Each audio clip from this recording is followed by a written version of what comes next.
everybody's acting like this is normal. Everyone's acting like, oh yeah, well the president's son gets a plea deal, and it's just he's going to cop to some of these tax charges, and so he lied to the ATF. I mean, look, if any of us lied to the ATF, we'd get a deal like this as well. It's called it's a pretrial diversion. Pretrial diversion is what it's called. And it essentially means that he's really sorry. He admits that he did something very naughty, and he's definitely not going to do it again. I think that's the same thing that would happen to any of us. Yeah. If we lied about, I don't know, our pistol braces, if we lied about our bump stocks, if we lied about shaving off there's certain modifications that can be made to a semi-automatic AR-15 that we're definitely not going to talk about here, but we could talk about in the members show that if you're listening, we're definitely going to have a conversation about that and more. But if you lie to the ATF, we all know what's going to happen. You're in trouble. You are going to get messed up. And there is now a two-tier system that has turned into a third-tier system, because one tier, that's the proletariat. That's the proles. That's the regulars. That's the hoi polloi. That's everyone else. Then there's a tier.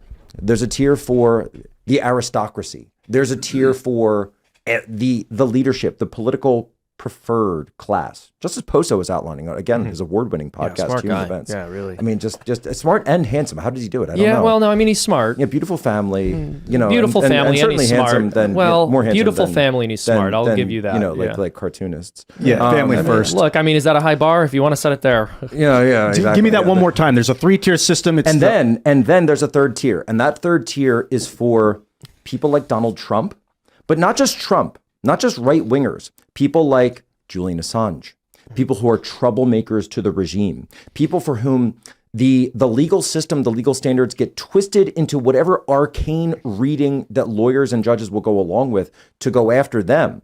A paperwork dispute gets treated as if it is handing over the nuclear codes to Vladimir Putin. We were being told Don Jr. was going to go to jail for the rest of his life. That's right.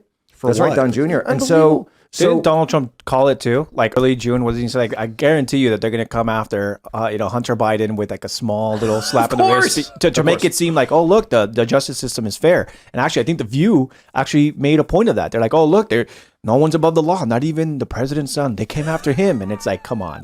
Like, Imagine genuinely believing justice is served here, that these are the penalties that any other person in this country would get if they were outside of that narrow political class. Yeah. He's Donald Trump is a Nostradamus of our time. I'm just saying. I try to think about, like, when I first heard this story and like, okay, Hunter's getting off easy. I was like, should he? Part of me was like, yeah, he should. Joe should have done the right thing and put his son in jail for 20 years or 15 years for whatever, 10 years. I don't know what it is.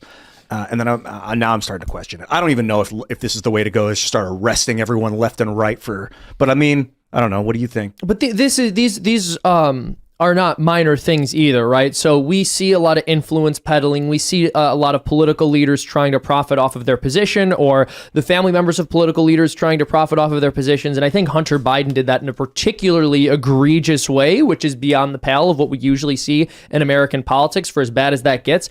But on top of that, Hunter Biden didn't just commit crimes that are outside the purview of what the average American might do, or what they could be found guilty of or being put on trial for. So it's difficult to outline the fact that there's a two-tier system when it comes to influence peddling, because your average person isn't really in a position where they're going to be able to do that. So it's difficult to compare the charge they would get to the charge that someone who's the member of a powerful political family would get. But when it comes to the gun charges, or when it comes to the dealings with money, let's say, to put it euphemistically, and the fact that he hadn't, I believe, reported his income fully to the tune of hundreds of thousands of dollars.